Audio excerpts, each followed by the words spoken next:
Hello বন্ধুরা, আসসালামু আলাইকুম। আমি এমডি সলেহিন। তোমরা দেখছো এনএস মন্ডল অনলাইন সার্ভিসেস। বন্ধুরা, ওয়েস্ট বেঙ্গল কলেজ সার্ভিস কমিশনের যে অ্যাসিস্ট্যান্ট প্রফেসরের যে পদ রয়েছে সেই রিকোয়ারমেন্ট কিন্তু অলরেডি চালু হয়ে গিয়েছে, তার ফর্ম ফিল আপ। তো বন্ধুরা, এই অ্যাপ্লিকেশন আমরা কিভাবে করব সেই প্রসেস নিয়ে তো আমরা অলরেডি কথা বলবোই।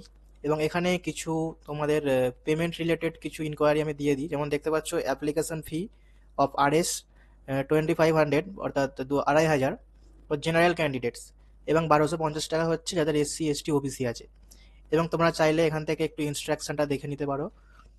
তো অনলাইন অ্যাপ্লিকেশন কীভাবে করব, আমরা সরাসরি সেই প্রসেসে চলে যাচ্ছি। এবং তোমরা যদি এই পিডিএফটি দেখতে চাও, তাহলে তোমরা এই যে ডাউনলোড সেকশন রয়েছে এর উপরে ক্লিক করলে তোমরা এই পিডিএফটি ডাউনলোড করে ফেলতে পারবে এবং সমস্ত ইনস্ট্রাকশন তোমরা এখান থেকে দেখে নিতে পারবে। তো অনলাইন অ্যাপ্লিকেশন করার জন্য প্রথমত আমরা এই যে অ্যাপ্লাই নাও লেখাটি রয়েছে এর উপর আমরা ক্লিক করে দেব। এরপর বন্ধুরা, এরকম একটি ইন্টারফেস চলে আসবে এবং এখানে দেখতেই পাচ্ছ ক্যান্ডিডেট রেজিস্ট্রেশন। এখানে কয়েকটি স্টেপ বাই স্টেপে আমরা ফর্মটা ফিল আপ করে নেব। প্রথম এক্সাম ডিটেলস, তারপর personal details, qualification details, experience and awards যদি কিছু থেকে থাকে, এবং তারপর আমরা আপলোড ডকুমেন্টস করে অ্যাপ্লিকেশনটি সম্পূর্ণ করব। তো প্রথমে আমরা কোন সাবজেক্ট নিয়ে বসতে চাইছি ইন্টারভিউ, সেই সাবজেক্টটা আমরা এখান থেকে চয়েস করে নেব। আমি যে কোনো একটি বোঝাবার জন্য একটি নিয়ে নিচ্ছি। এখান থেকে আমি হিস্ট্রি চয়েস করে নিলাম। এরপর আমরা নেক্সট করে নিলাম। নেক্সট করার সঙ্গে সঙ্গে বন্ধুরা, এখানে পার্সোনাল ডিটেলসের চার্ট খুলে যাচ্ছে। এখানে আমাদের প্রথম ফার্স্ট নেম লিখে দেবো, যদি মিডিল নেম থাকে তাহলে মিডিল নেমে লিখতে হবে, এবং লাস্ট নেম আমরা এখানে লিখে দেবো। এরপরে চলে আসছে ফাদার্স নেম, আমরা আমাদের বাবার নাম লিখে দিলাম, মাদার্স নেম লিখে দিতে হবে। ক্যাটাগরি যার যেটা রয়েছে সেটা লিখে দিতে হবে। যদি ওবিসি থেকে থাকে তাহলে আদার ব্যাকওয়ার্ড ক্লাস এ, যদি ক্যাটাগরি এ হয়ে থাকে, এবং যদি বি হয়ে থাকে তাহলে বি চয়েস করতে হবে। যদি এসসি হয়ে থাকে তাহলে শিডিউল কাস্ট, যদি এসটি হয়ে থাকে তাহলে শিডিউল ট্রাইব, আর যদি জেনারেল হয়ে থাকে তাহলে তো জেনারেল করে দিতে হবে। এরপরে চলে আসবো আমরা date of birth. Date of birth আমরা হুবহু বসিয়ে দেবো জন্ম সার্টিফিকেট অনুযায়ী। এরপর ম্যারিটাল স্ট্যাটাস, ম্যারিয়েড আনম্যারিয়েড রয়েছে, বিবাহিত হলে ম্যারিয়েড। এরপর চলে আসছে জেন্ডার, তোমরা তোমাদের জেন্ডারটা এখানে বসিয়ে নেবে। মোবাইল নাম্বারটা অবশ্যই চেষ্টা করবে যেটা তোমাদের একদম সমস্ত জায়গায় দেওয়া রয়েছে, ব্যাংকে, আধার কার্ডে, সেই নাম্বারটা দেওয়ার চেষ্টা করবে। এবং ল্যান্ডলাইন নাম্বার যদি থেকে থাকে তোমরা দিতে পারো, নাও দিতে পারো। তোমাদের নির্দিষ্ট যে ইমেল আইডি রয়েছে সেই ইমেল আইডি এখানে ইনপুট করে দেবে। এরপর আধার নাম্বার লিখবে। ডিফারেন্টলি অ্যাবেলড, যদি তোমাদের মধ্যে কেউ ডিসএবিলিটি হয়ে থাকো তাহলে তোমরা ইয়েস করবে, যদি ডিসএবিলিটি না হয়ে থাকো তাহলে এখানে নোই থাকবে। এবং ন্যাশনালিটি ইন্ডিয়ান অটোফেচ হয়েই থাকবে।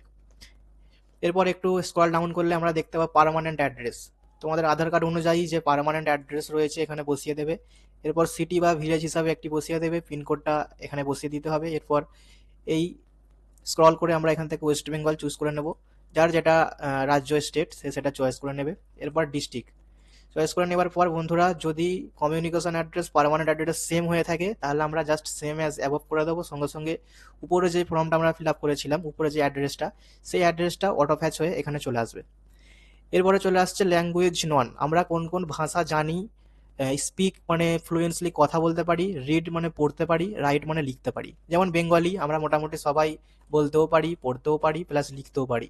ইংলিশ অনেকে বলতে পারে না, তারা নো লিখবে, যদি বলতে পারো তাহলে ইয়েস। রিড আমরা পড়তে পারি কিনা, ইয়েস। যদি রাইট লিখতে পারি তাহলে ইয়েস। এরকম করে করে যার যেই ল্যাঙ্গুয়েজটা কমফোর্টেবল, সে কোন দিক থেকে পারদর্শী সেটা এখান থেকে আমরা চয়েস করে দেবো ইয়েস নো আকারে। এরপরে আমরা নেক্সট করে দেবো। এরপর আমরা কোয়ালিফিকেশান ডিটেলস ফিল আপ করে নেব। এখান থেকে প্রথমত এমপি বা ক্লাস 10, আমরা ক্লাস 10 যেই বোর্ড থেকে পাস করেছি সেই বোর্ডের নাম এখানে লিখে নেবো। যেমন আমি এখানে লিখে নিচ্ছি ডাব্লিউবিবিএসসি, এরকম শর্ট হ্যান্ডে লিখে নিতে হবে, West Bengal board of secondary education. তোমাদের যেই বোর্ড রয়েছে সেই বোর্ডের নাম এখানে লিখে দেবে। তো এরকমভাবে তারপরে ইয়ার অফ পাসিং, কোন বছরে তোমরা পাস করছো মাধ্যমিক, সেই ইয়ার অফ পাসিং ডেটটি লিখে দিতে হবে। মার্কস অবটেন্ড মানে কত পেয়েছিলে, মাধ্যমিকে টোটাল কত পেয়েছিলে, এবং ফুল মার্কস মানে কতর মধ্যে। যেমন আমি ধরে নিচ্ছি 700-র মধ্যে আমি পেয়েছিলাম 450, এরকম করে লিখে নিতে হবে। এরপর তোমাদের কত পার্সেন্টেজ আসছে সেই পার্সেন্টেজের হিসাবটা আমরা এই পার্সেন্টেজের ঘরে লিখে দেবো। এরকম করে তোমরা ক্লাস 10, তারপরে ক্লাস 12, তারপর আন্ডার গ্রাজুয়েট, তারপর পোস্ট গ্রাজুয়েট, এরকম তোমরা প্রত্যেক ঘরগুলি ফিল আপ করে নেবে। এবং তোমাদের যে ইউজি লেভেল, অর্থাৎ যে আন্ডার গ্রাজুয়েট রয়েছে, যে বিএ, তার কোর্স কি অনার্স করেছো নাকি জেনারেল পাস কোর্সে, সেটা তোমাদের এখান থেকে চয়েস করে দিতে হবে। এরপর আমরা একটু স্ক্রল ডাউন করে নেব। এরপর বলা হচ্ছে তোমরা কি পিএইচডি হোল্ডার, যদি হয়ে থাকো তাহলে এখান থেকে ইয়েস করতে হবে, যদি না হয়ে থাকো তাহলে তোমাদের এখানে নো করে নিতে হবে।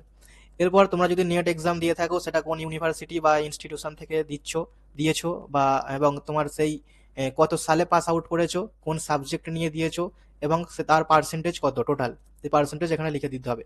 এরকমভাবে তোমরা যেই যেই এক্সামগুলি দিয়েছো সেই সমস্ত এক্সাম, যেমন নেট আছে এখানে, এসএলইটি, এসইটি, পিএইচডি, সমস্ত কিছু এখানে লিখে দিতে হবে।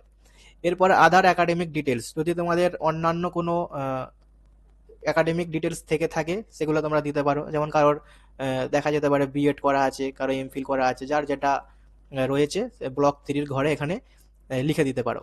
এরপর চলে আসছি পাবলিকেশন। যদি পাবলিকেশন তোমাদের কারোর থেকে থাকে, সেটা বুক হোক বা পেপার হোক, এবং সেটা যদি কোনো আইএসএসএন বা আইএসবিএন নাম্বার থেকে থাকে সেটা এখানে লিখে দিতে হবে। এবং এটাও ঠিক সেরকমভাবেই তোমার পাবলিশারের কি স্ট্যাটাস রয়েছে এবং কোন সালে পাবলিকেশন হয়েছে, সমস্ত কিছু এখানে লিখে এন্ট্রি করে আমরা নেক্সটে ক্লিক করে দেবো।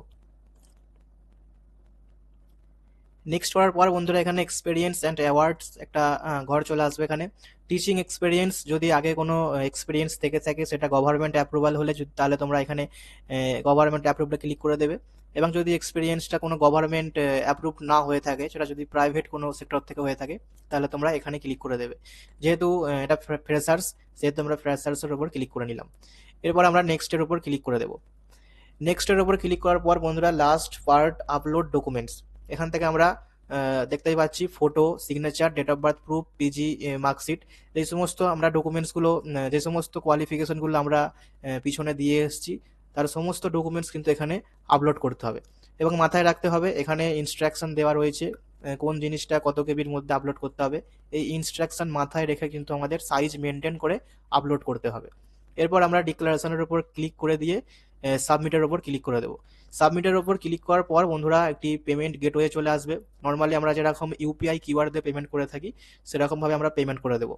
পেমেন্ট করার পর বন্ধুরা একটি পেমেন্ট রিসিপ্ট জেনারেট হবে এবং একটি অ্যাকনলেজমেন্ট জেনারেট হবে। তোমরা সেই দুটি প্রিন্ট করে বাড়িতে রেখে দেবে। আজকের মতো বন্ধুরা এই পর্যন্তই। ভিডিওটি কেমন লাগলো অবশ্যই জানাবে। কারোর কোনো মন্তব্য থাকলে অবশ্যই কমেন্ট বক্সে জানাতে ভুলবে না। আজকের মতো বিদায় নিচ্ছি, আবার দেখা হচ্ছে নেক্সট কোনো ভিডিওতে।